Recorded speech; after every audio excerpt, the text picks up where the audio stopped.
নমস্কার, রাধে রাধে, জয় শিব। আজকের একটা নতুন ছোট গল্প। আজকের গল্প এক কৃষকের। এক কৃষকের তার নিজস্ব এক ছোট জমি ছিল। সেই জমিতে চাষবাস করেই সে নিজের জীবিকা নির্বাহ করত।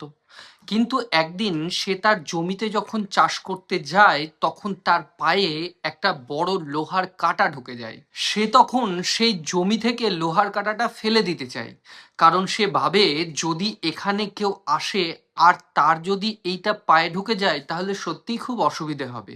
এবং সেই মতো যখন সে সেই লোহার কাঁটাটা মাটি খুঁড়ে বের করলো, দেখলো নিচে অনেকগুলো সোনার হাঁড়ি আছে। কিন্তু সে ওপর দিকে তাকিয়ে বলল যে, প্রভু, এটা যদি আমার হয় তাহলে নিশ্চয়ই এটা তুমি আমার বাড়ি অবধি পৌঁছে দেবে।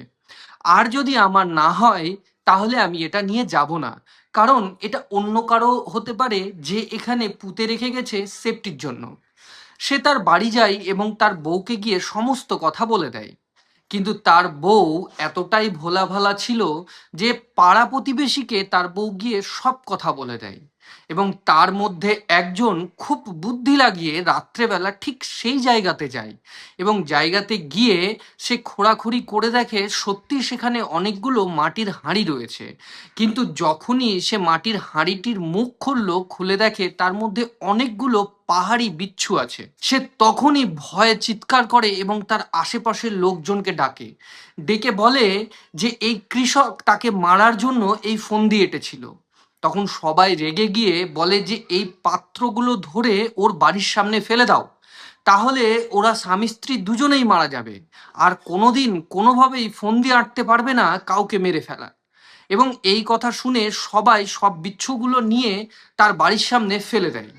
কিন্তু ঠাকুরের কি লীলা, যখন সেই কৃষক ঘুম থেকে উঠে সকালবেলা দেখে যে বাড়ির সামনে অনেক সোনার কয়েন। তো মোরাল অফ দ্য স্টোরি, কখনোই কারো উন্নতি বা কারো জিনিস দেখে আমাদের হিংসে করা উচিত নয়।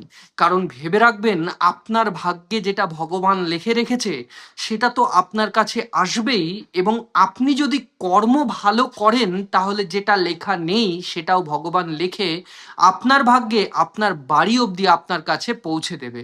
তাই কোনোদিন কারো কোনো সম্পত্তিতে লোভ করবেন না। নমস্কার, আজকের মতো এই পর্যন্তই। দেখা হচ্ছে পরের গল্পে।